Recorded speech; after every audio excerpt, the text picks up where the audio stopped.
now rocking with TDF everything. Spoiled Rotten.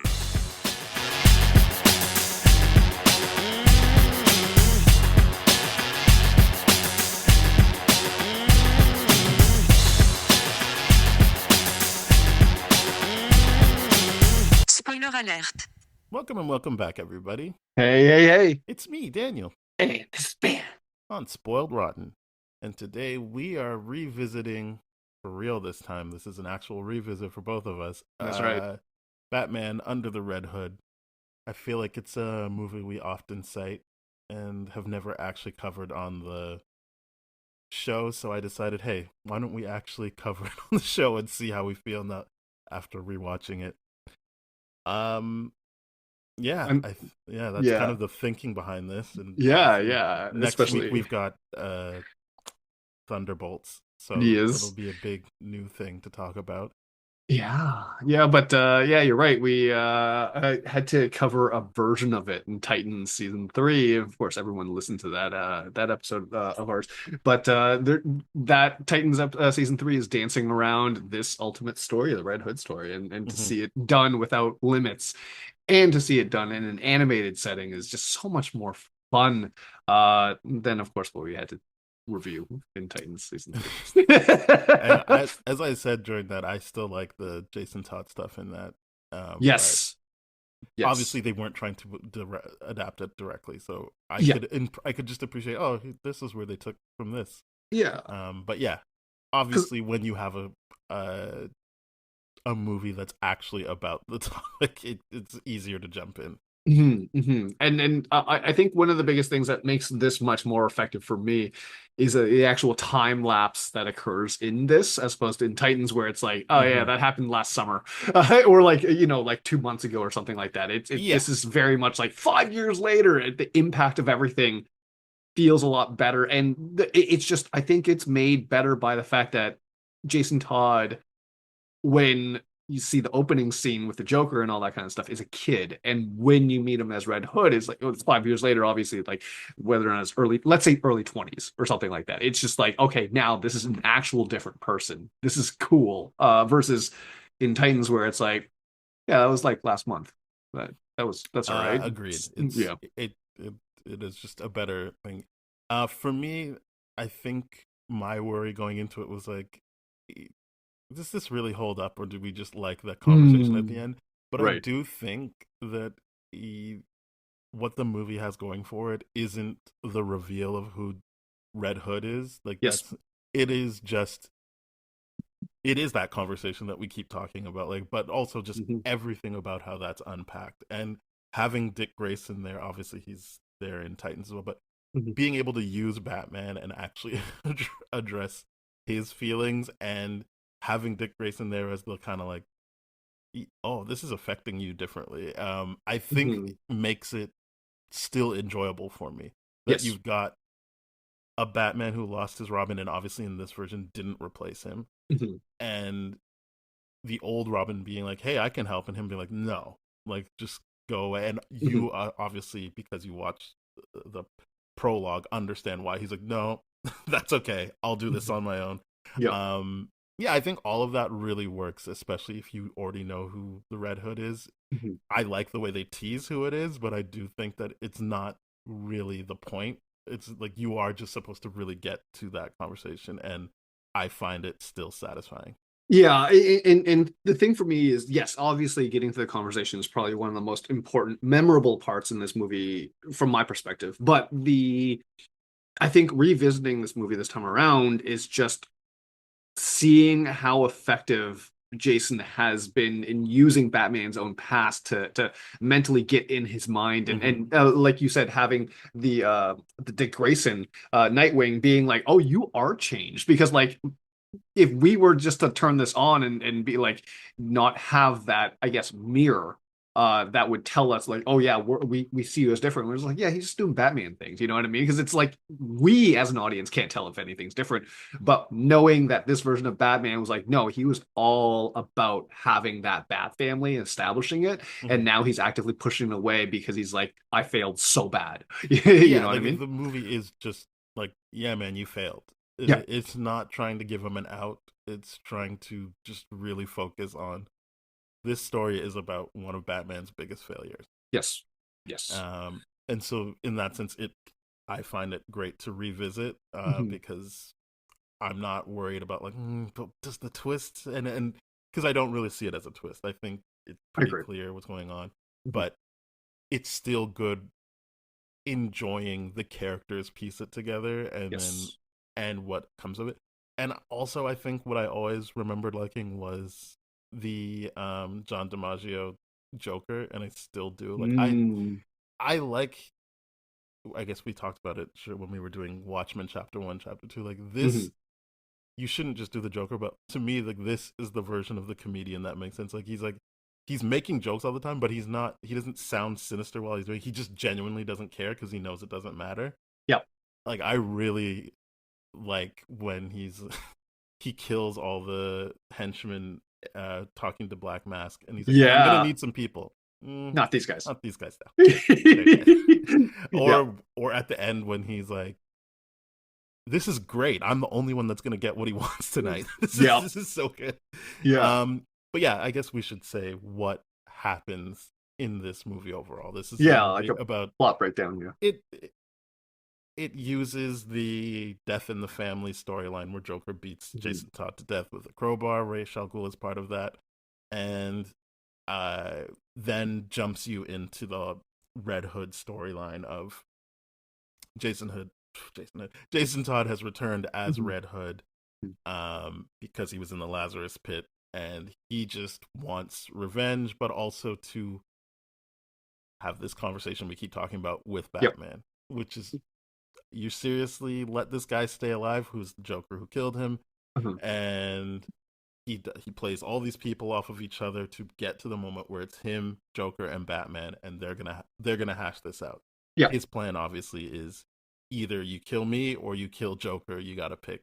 But yeah, I think that's what makes it fun for me to still watch, is that like you are like, oh shit, like he's taking over, and you're like, oh, that's not really what he cares about. Okay, he's got like Jaden's like, oh no, that's not really what he cares about. So you're still getting a sort of reveal, even if you're like, yeah, that's Jason Todd, obviously.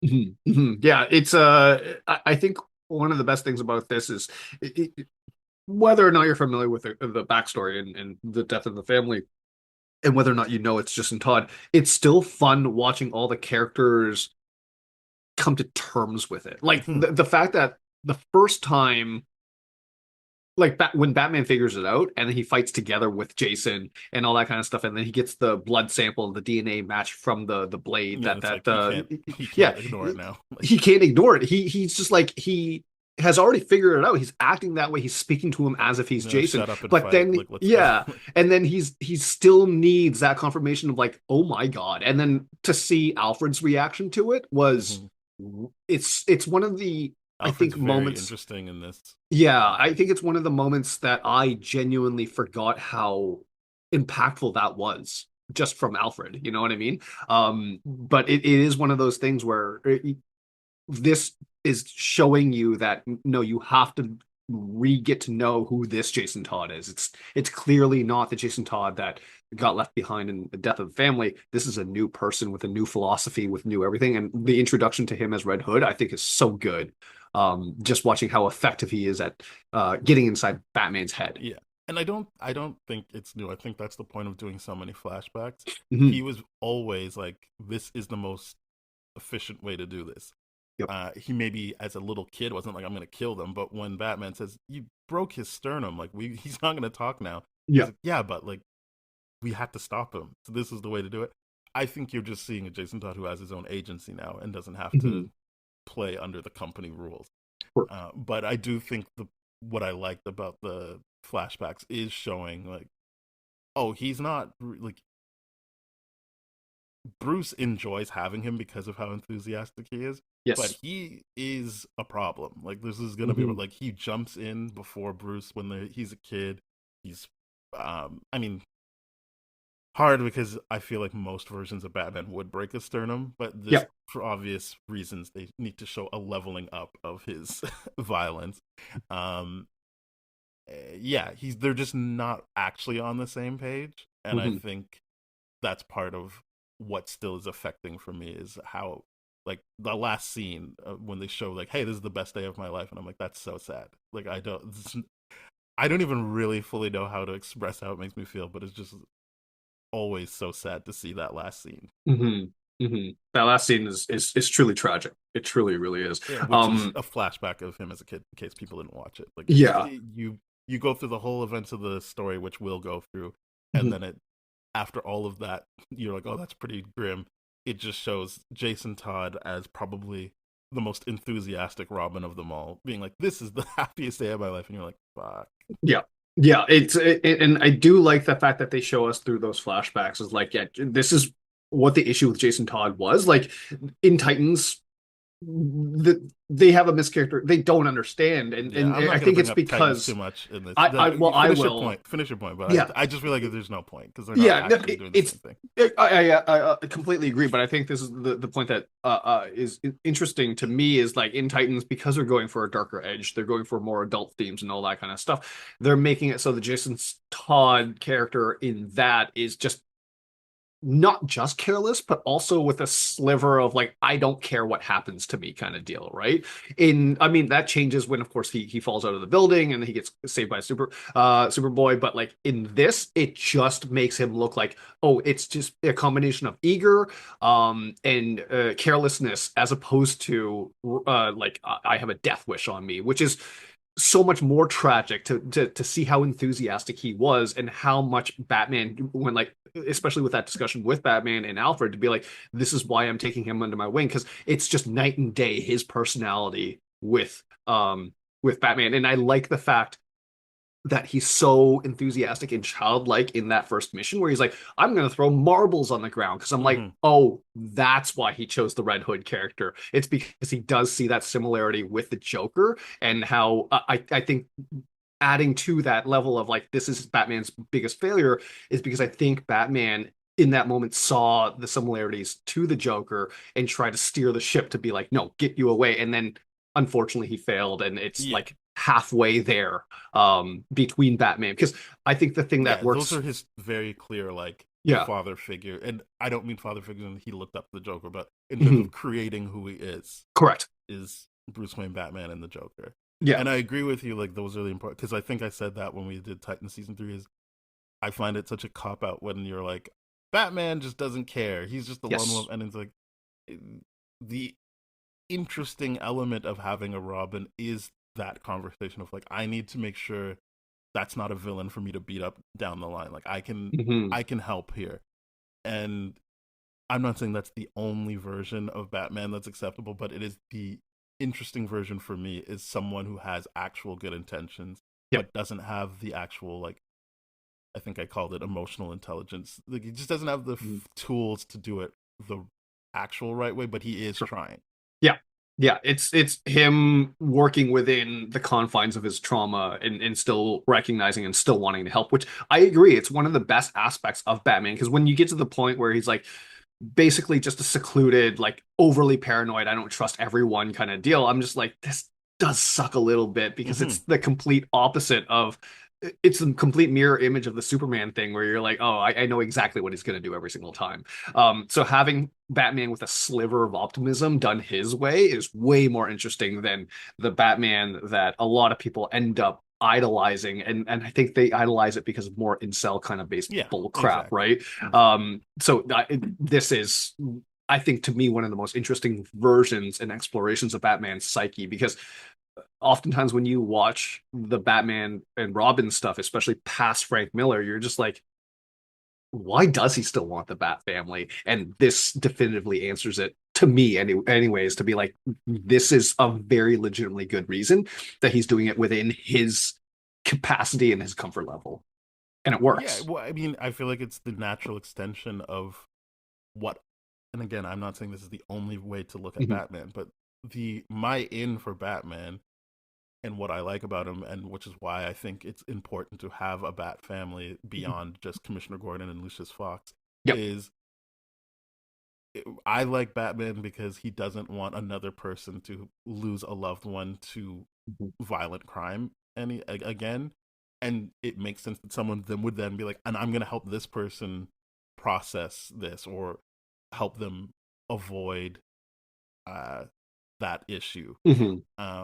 So it's not just a I'm doing this on my own. It is that trying to take control that way, and that's how it manifests. But also, yeah, he wants a family. He Mhm. does. He would Mhm. he wants to heal that kid that Yes. lost his parents, and he's going to do that way. Mhm. And he wants his father back. He wants his Leslie Tompkins mother back. He wants his Commissioner Gordon, Lucius Mhm. Fox, Alfred dad back.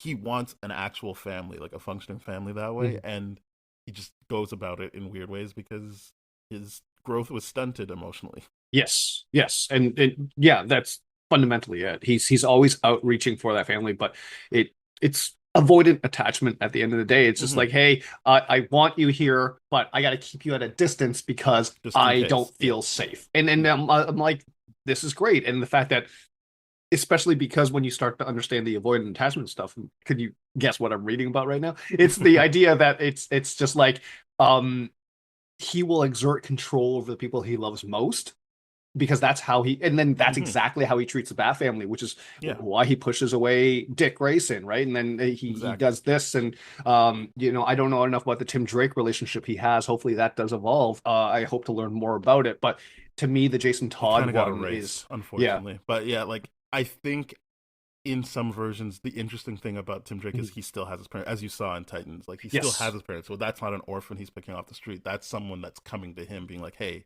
I can Mhm. do this shit." So that Yeah. makes it interesting in a different way. Yeah, because Um, it's not him just recognizing, oh, you and I have the same trauma. It's you and I have the same purpose. And yes. removing the trauma from that makes it very, very interesting. And it does irk me a little bit that it just kind of got forgotten with what you just said. And I'm like, Well, oh I mean, man, that would they be did interesting. New 52, and so I'm not saying there aren't stories out there you could read, but I feel like Right. there was just a cutoff point where they're like, now we're doing this with Tim Yeah, Drake. the Great Reset and all that Yeah. kind of stuff. Yeah, yeah, fair enough.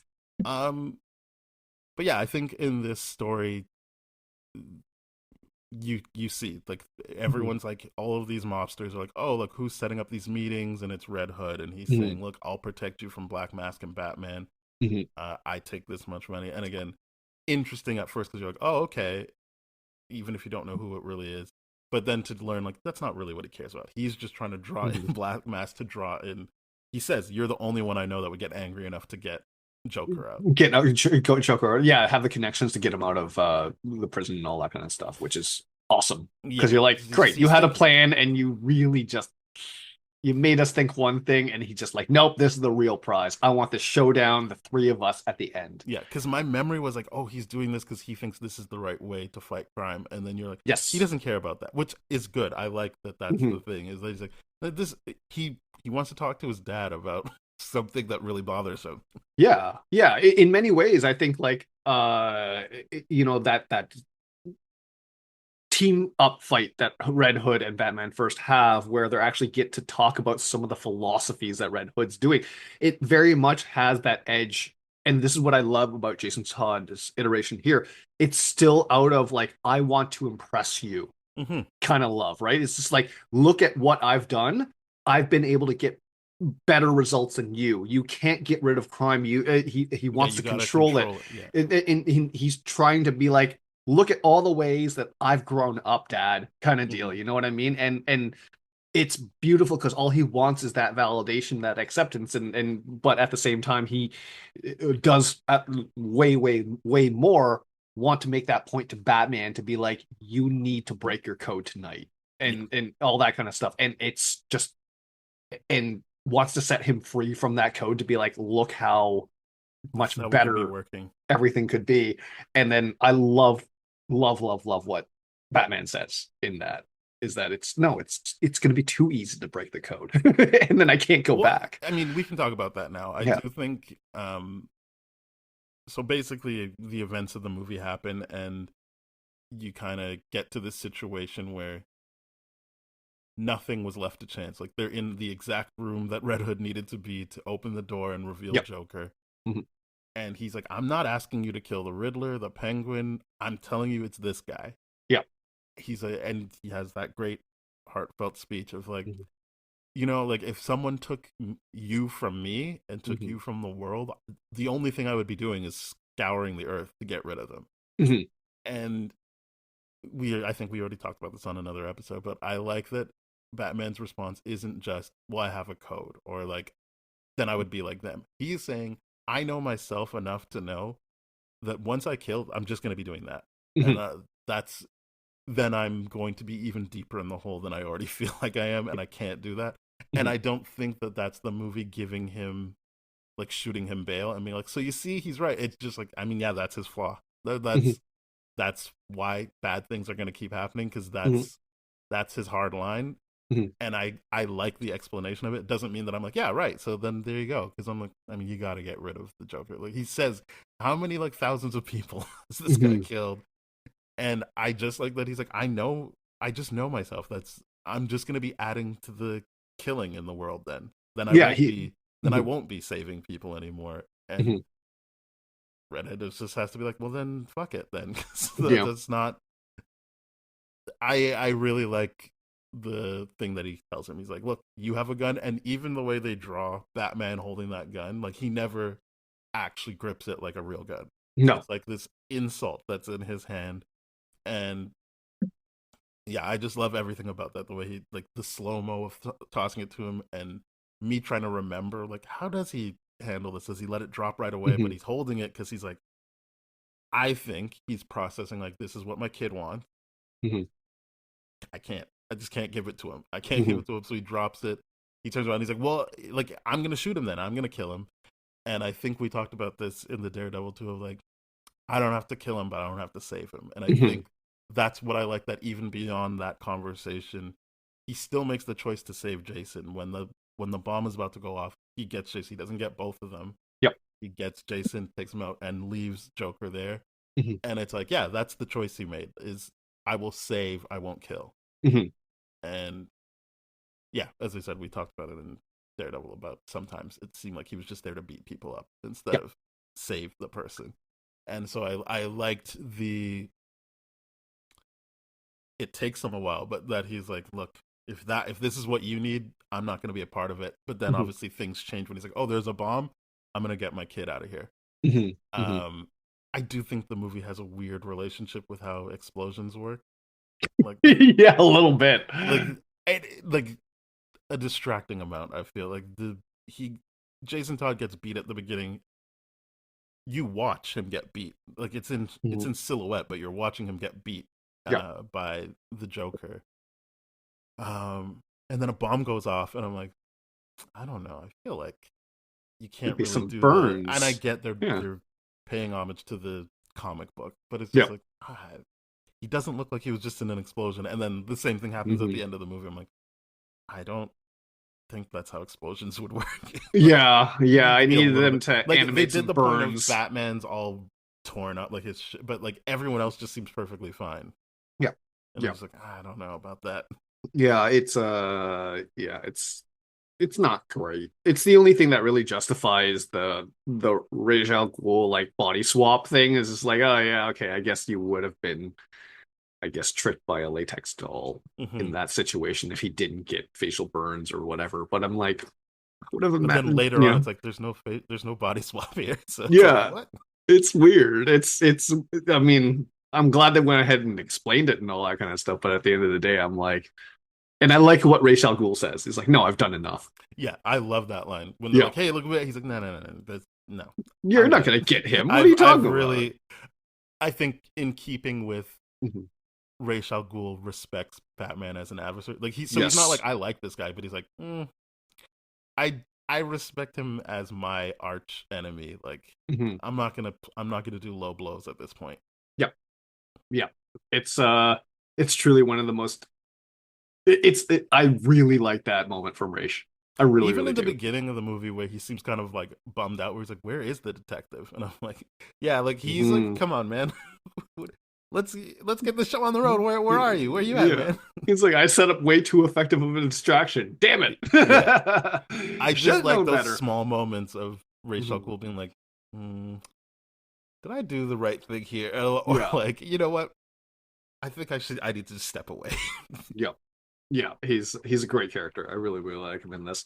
Uh yeah, this I really find that the first fight with Batman and Nightwing to be one of Like the the best. Amazo. Wait, Yeah, is that a yeah? That's that Amazo, is the right? Amazo Yeah. fight. Yeah. I liked how in sync they were just right off the bat, even though Batman was like, "No, I don't need your help," and they're perfectly fighting in sync. I'm like, yeah, that's you pushing him away, but you really want him there. But Like I it's like that great. it's showing that whatever training he does with these people works. Like the fact Yes. that it's not um usually like in the animated series it would be Batman who goes, look how he cut the wire, like that's something I would teach. That was Mhm. Dick being like, oh, I know that training. Like Yeah. like he Like doesn't say that's that what you out taught loud, but me. he's like, no, you don't just do that off instinct. Like you got to be trained to do that. I know that Yep. training. And Yep. then they show you later him do it when in the past Jason Todd do it, Mhm. just in case there was any confusion about what was going on. But it was just like, Yeah. yeah, I like those moments of piecing it out, and that Dick Grayson is there as like he's the first one. I think people even say like, oh no, like who's this guy in the leotard, as if Mhm. Batman wouldn't be in a leotard, and then he's just like, well, that's the first, like that's the first Robin, right? Yeah, Yeah. yeah, and that he is, unfortunately for Bruce at this point before a Tim Drake, the best case scenario for a Robin, Yeah. which is he gets pissed off and leaves, Yeah. and then there's but still wants to come back, like still being like, hey man, you know where I am, I'll help you. Mhm. I need to do this on my own, but I can come back and help sometimes. Yeah. And I then just need there's to do the failure of boundaries. Jason Todd. Yeah. And I don't know if this is supposed to be something I pick up on, but it does feel like, your first time parent, you're a lot more nervous and you're kind of a lot harder on Sure. Yeah. Dick Grayson. And then second kid, obviously it's not a one-to-one comparison, but there is an element of a second kid. You're like, yeah, I know what I do. I know, I get it. I don't have to Yeah. worry about this, because you show him like when he's saying, hey Jason, get ready, or else I'm leaving, but Mhm. he knows that he's hiding, and like how they're laughing together, he's just, Mhm. and he doesn't chastise him for barging in first. He only chastises him when it gets too, like when something actually goes wrong. Mhm. Whereas I feel like we could have seen him to Dick being like, nope, you shouldn't have gone in before me, or you Yep. shouldn't have done this, Mhm. because of what could have happened. It's him only getting upset when something does go wrong. I do. I've never seen it from that perspective. Obviously, I'm not a breeder. I'm not a kid person, but I mean, I can really appreciate that perspective. I really do see it ringing true in in this case right now. I think Because it's it great. does feel like he's having fun with Jason, and I'm not. Yes. That's not me trying to compare it to Dick Grayson. Mhm. I'm just saying like the movie is making a point of showing people who understand in general about Batman, of like he's the guy that's like, no, here are the rules, stick to my rules or else, Mhm. having fun with this kid Yep. and joking around with him, smiling, Mhm. and then it goes wrong for him. And I'm hoping the movie isn't like, so don't have fun with you. He shouldn't be having fun with these Mhm. kids. But I do think that it's like kind of like that Casino Royale thing they do with the Daniel Craig James Bond of like, and this is why he's an asshole to women. Like I Sure. think it's like just trying to be like, yeah, the first kid got mad at him, so he overcorrected, Right. and then like that didn't work out either. Yeah. Yeah. There needs to be a happy medium here. I mean, I can fully see that happening, and I wish I knew more about the Tim Drake thing because the way my mind's trying to piece this together right now is like, okay, if you have three children, and it sucks that I'm not including Barbara in this discussion, but I do it's feel like Barbara feels more like a niece. Like yes, she you already know who her parents are, and yeah, she comes at it way differently than the Robins. yeah, and Batman treats her differently than the Yes. Robins. That's why I'm excluding her from this. It's not Hmm. like a sexist thing. It's just like no, fundamentally he treats Robin differently than anyone else. In this situation, treating them like the sons, like the three sons, were the traditionally Before he stereotypically the gets his first real one. son too. Like Yeah, yeah, your first one would be like, okay, this is like really, really strict. Second one, yeah, we don't really care. Third one is like, okay, we found the sweet spot with and that's I imagine you're not talking about Tim, you're talking about Damian Wayne, right? it's hard. I don't read a lot of Damien and Hmm. Bruce together. I read a lot of Damien and Dick together, Hmm. Damien and John Kent. Hmm. So I think you get a similar butting of heads as Jason Todd Hmm. with Damien. Sure. With Tim Drake, I think, and I haven't read a lot of the Tim Drake stuff. I've only ever read Tim Drake in the aftermath of like he was a Robin and now he's Red Robin, or he's the current Robin, but it's more like he's dealing with Dick and Jason. Right. So I just know the details of he's not an orphan when he becomes Robin. He is the one that is the real detective out of all the Robins. And so that's how he can, as you said, they serve the same purpose. Like they've got this mind of solving problems, and they want to use it a very specific way. I'm sure there's friction there. Like it's just, I can see him.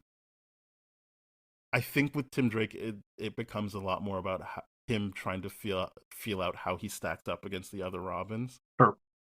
But yeah. And here's the funny thing is, like, I can fully see that being the case, is that Batman doesn't fully trust Tim Drake because it's like, you don't have trauma like the rest of us. So like I don't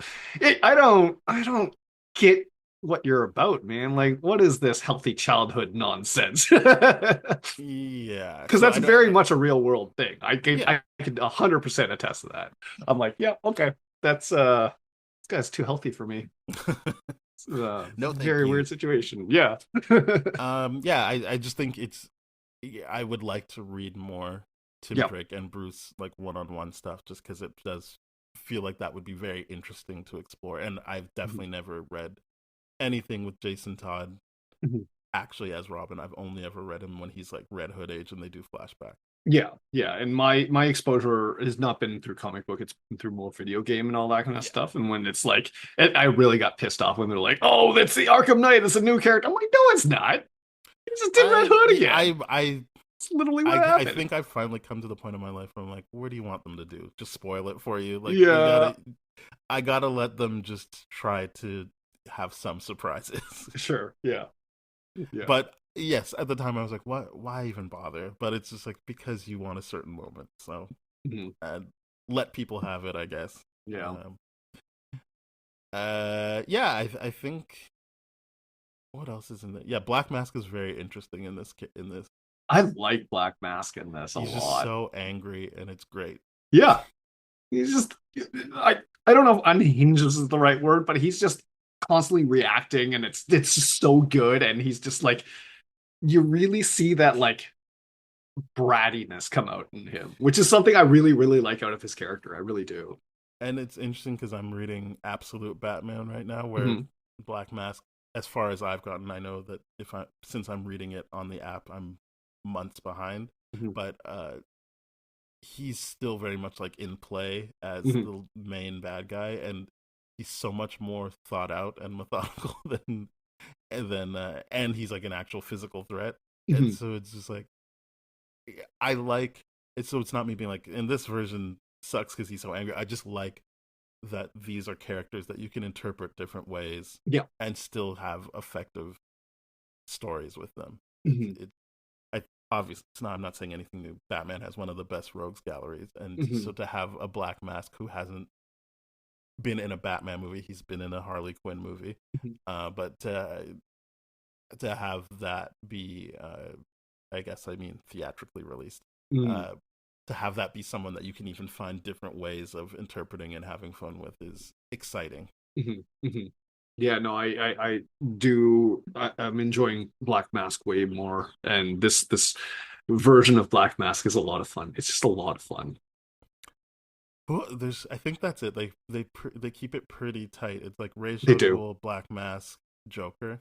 The Joker. There's a small Riddler scene there, and all that kind of stuff. I remember being like, "Oh, I guess they didn't want to pay someone."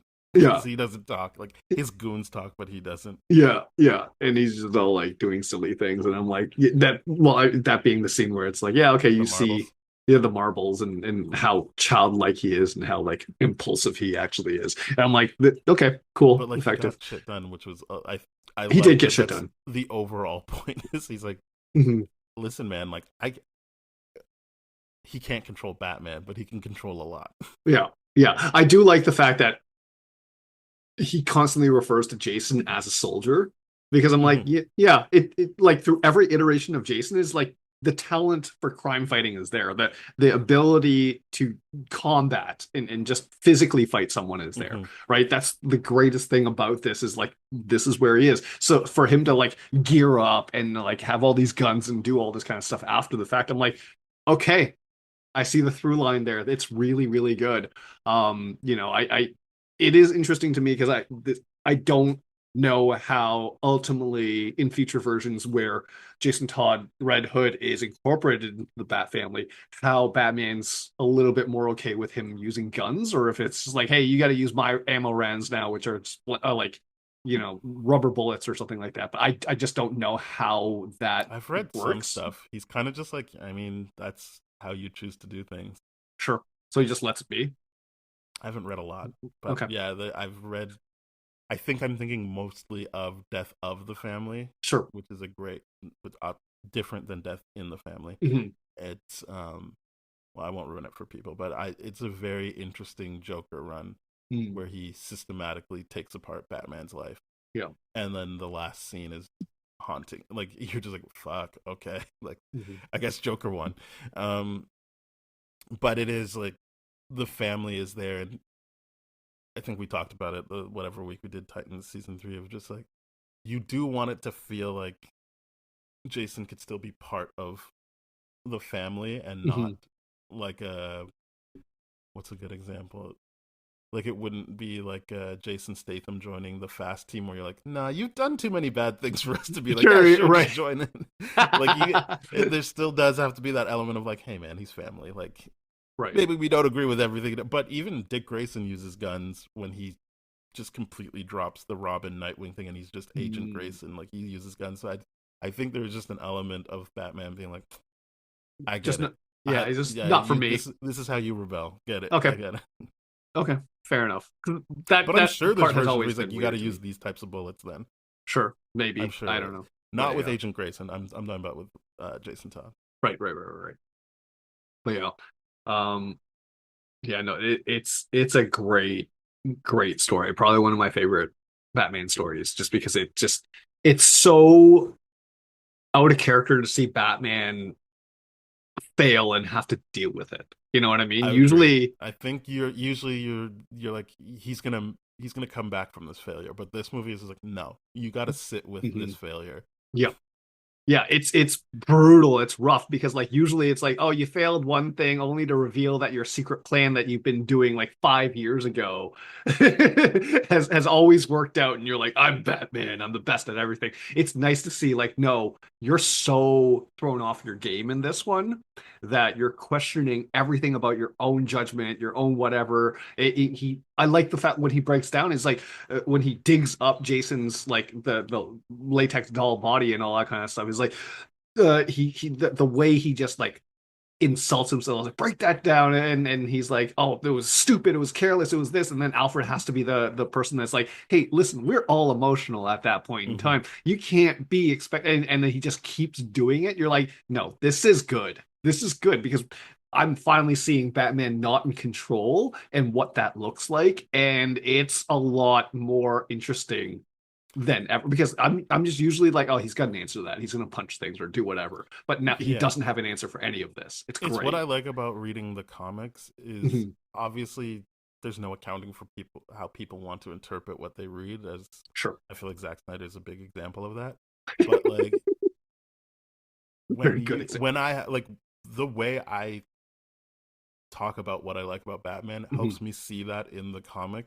Mhm. Like I don't I after a certain point, I don't think that it's in every comic. I think very clearly like Frank Miller did a lot of damage in Mhm. terms of how people think Batman should operate. Right. And so yeah, outside of what I find to be still an interesting story in The Dark Knight Returns, Mhm. I don't really like the Frank Miller stuff. I'm Yeah. kind of like, I don't know. You seem to have just a weird take on this Yeah. character. Um, so yeah, I'm glad that you see this in this Mhm. version of it because Mhm. it is what I like about Batman on display. That he's not right all the time. He just doesn't want to give up, Yep. and I think that's the important part. Yep. And forcing him to so when he comes to that crossroads of like, what am I gonna do now? I failed my son. Right. That's not him being like, I gotta pack it up. I failed. It's just him being like, fuck, like, yeah, I guess How do this I is. learn from I this? need to Yeah. keep going. I need to Mhm. be better, but Mhm. I'm not giving up because Yep. which is fundamentally why I don't like Dark Knight Rises. Like, I know a bunch of things and people are catching strays on this episode, but it's like you made him give up twice in that movie, and I Yeah. just don't really. That's completely mischaracterizing him for sure. I get what Nolan's going for. It's like, what if it was real life and he's aging? And I'm like, great, sure, yeah, but like, don't do that. I remember being like, this movie better not be him giving the mantle to someone else or dying or giving up. And then they did all of it. And I was like, fuck this movie. Yeah, you do not like that movie. As a joke, I only like the Tom Hardy stuff in that movie for sure. I love Tom Bane Hardy is great stuff in it. I even like Catwoman in it. But like, as a Batman fan, I was just like, I understand how you closed out your trilogy, and I appreciate that for you. It's not my cup of tea. Yeah. It does successfully. Yes. If Batman was real, this is how it would probably go. However, don't do like, you don't that. have any cartilage in your knees. I'm like, well, then it's done. I don't know, man. Like, turn like, the movie off. What are we doing here? It's like, give him a device. But yeah, I think this movie does what I like about Batman well, in that you don't look at him as a machine that has all the answers. You get to watch him have very cool gadgets and things. But like, I think there's even a moment where he tries to capture Joker and Red Hood, and Red Hood still does the cutting the rope thing even on the bat plane. And I feel like, again, maybe I'm reading into these, but I feel like he's like, fuck. Like, he's like, there's just a moment where he like skims over the water where you're just like, I can feel him being like, nah, I missed out on what I needed to do there. It's like you said, it's not him giving up ever. It's him finding a new way. Even like in that final scene where it's like the three of them, and it's like he still finds a different way to not give in and break his morals, which is, like, I would have been like, yeah, that is an easy choice. Just kill Joker. But no, Batman's like, no, hard way. I gotta do it my way. I gotta do it the hard way. It is like, I think exactly what you said. I think a lot of people will see Red Hood's reasoning and be like, yeah, kill that guy. Yep. 100%. The fact that Joker was like, even if we all die, this is what I wanted, is that you're upset and you die. And if I have to die with that, that's perfectly fine with me. I do not care. Yeah. Like, you gotta get that guy off the board. Yeah.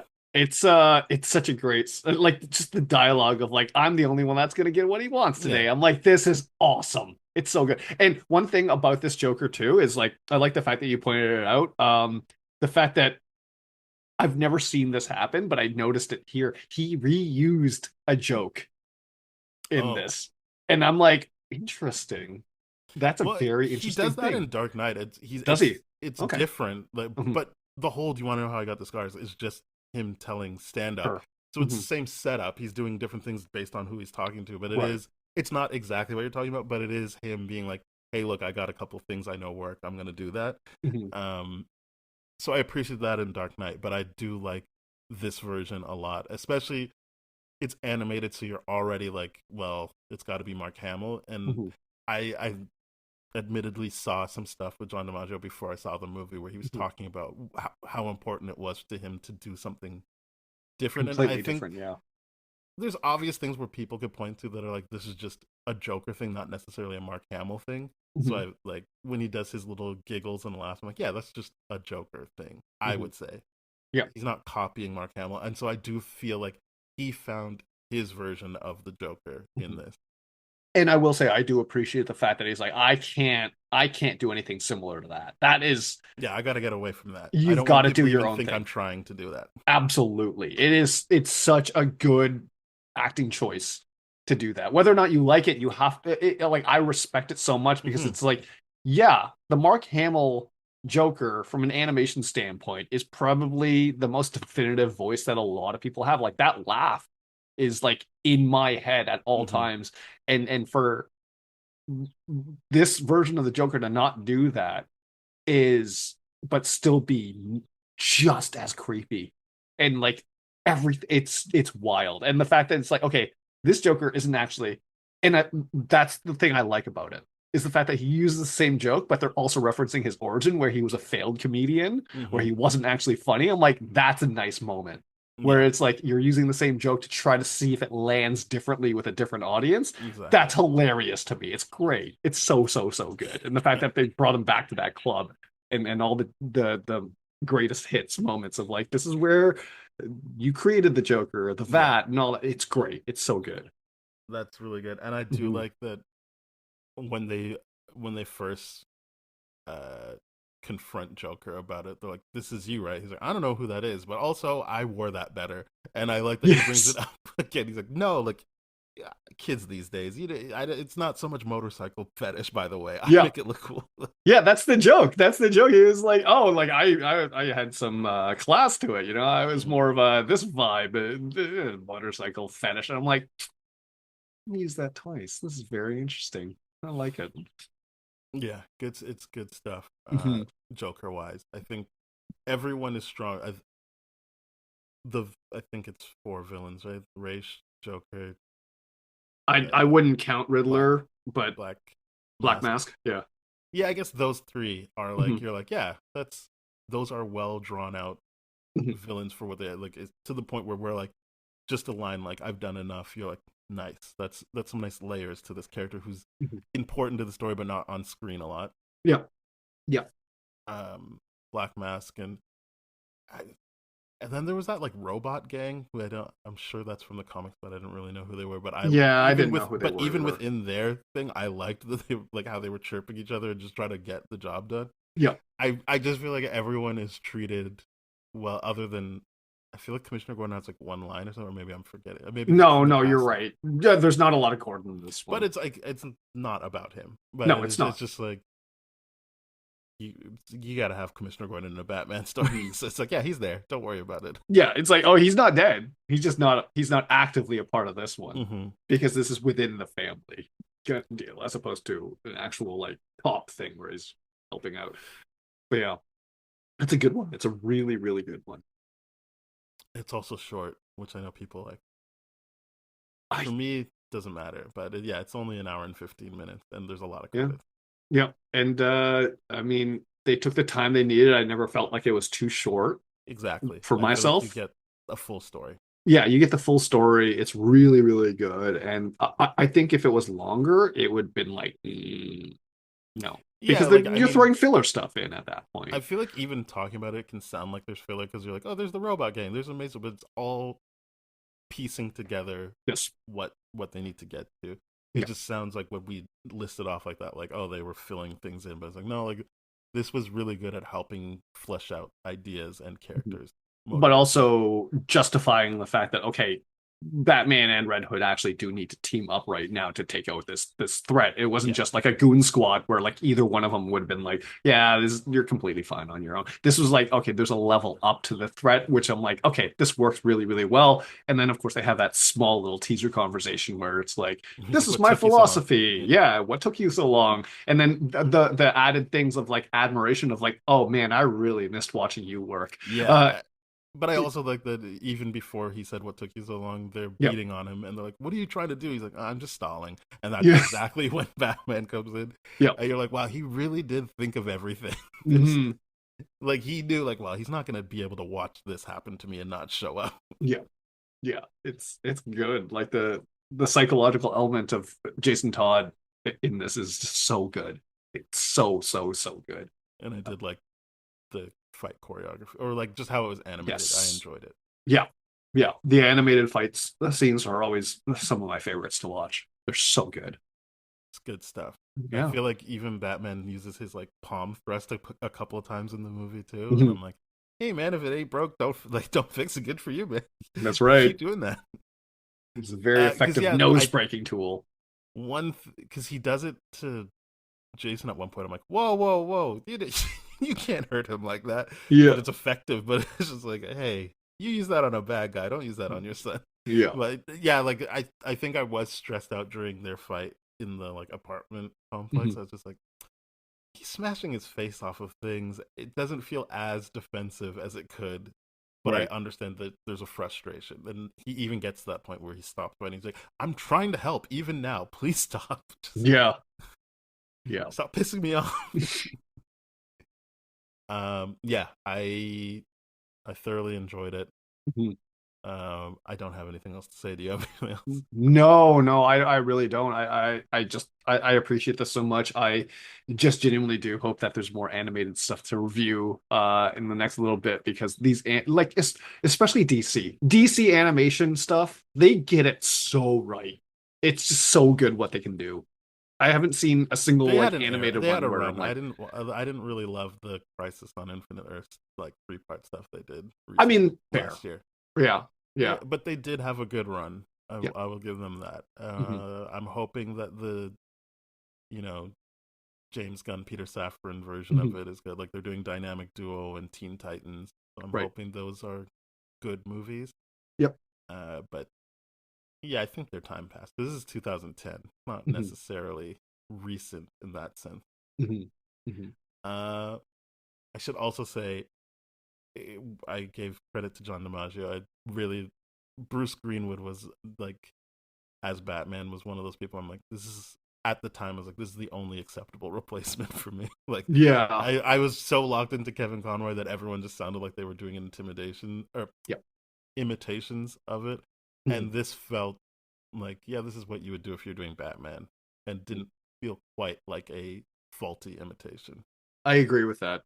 I very, very much agree with that, because Kevin Conroy is definitive Batman Yeah. voice. And so yeah, like if you can't get, well, now we can't, but back then if you couldn't get him, I was like, all right, Bruce Greenwood, fine. Yeah. And I know Jensen Ackles, who's now Soldier Boy, was Jason Todd. I thought he did a great job, especially since I think he is Batman in the newer animated stuff, and I'm just like, not for me. Jason Todd though, if you could have stuck doing this was good stuff. I do agree. He did a good job there. The ankle stuff that he does with Batman, I'm like, I don't love this. Yeah, and it's hard. I think it sounds like I should say it's not objectively bad. It's just I'm so used to Kevin Conroy that the deviation really, it's a hard hurdle to get over for me. And Bruce Greenwood did it in the time that he had with the character. Yep, I would agree with that. It's as iconic as Mark Hamill is as the Joker. Kevin Conroy is he's even more iconic as Batman. So yeah, they did good. They did good considering the fact that especially during the time of this movie was done, Kevin Conroy was still around. Yeah. All right, let's rate the movie. Mm-hmm. I'm giving it a 9. I thoroughly enjoyed it. Cool. I'm with you. 9. This is great. This is a really good movie. Hopefully people rewatch it if they've seen it already but don't remember it, or if they've never seen it, I hope they, even with us spoiling all of that, just go watch it for themselves and form their own opinions. And if anyone's watching season 3 of Titans, watch this immediately afterwards, and you'll just get a little bit upset because they did things they stage. I mean, again, I don't think they were trying to do this. No, they weren't. So they weren't. I don't know if you'll get immediately upset, but well, you'll get upset the fact that if you saw that, then this is a good way to follow up with it. Yeah, to see how they did it right, but also the idea of like, oh, they achieved this in like 75 minutes. It took them a whole season to produce some crap stuff. But that's the issue of like what Titans actually is like, you're just trying to do Batman stories without Batman. Yep. You get to use Batman here, which is why it's like, okay, cool. None of it feels weird. All right. And you don't get the weird Batman killing Joker thing. Thank you very much for listening, everybody. You can go to tdferything.com/spoiledrotten to get all of our coordinates, like our email, which is spoiledpodcast@gmail.com. We are at tdfspoiled on Instagram, Threads, TikTok, and YouTube. And, we're on all the different podcast platforms. So please rate, review, subscribe, share with your friends, follow, do all that great stuff. Get the word out there and let us know how you feel about this movie, or if you're going to watch it now that you've heard us talk about it. And as I said, we'll be back with Thunderbolts. Bye-bye. Cheers!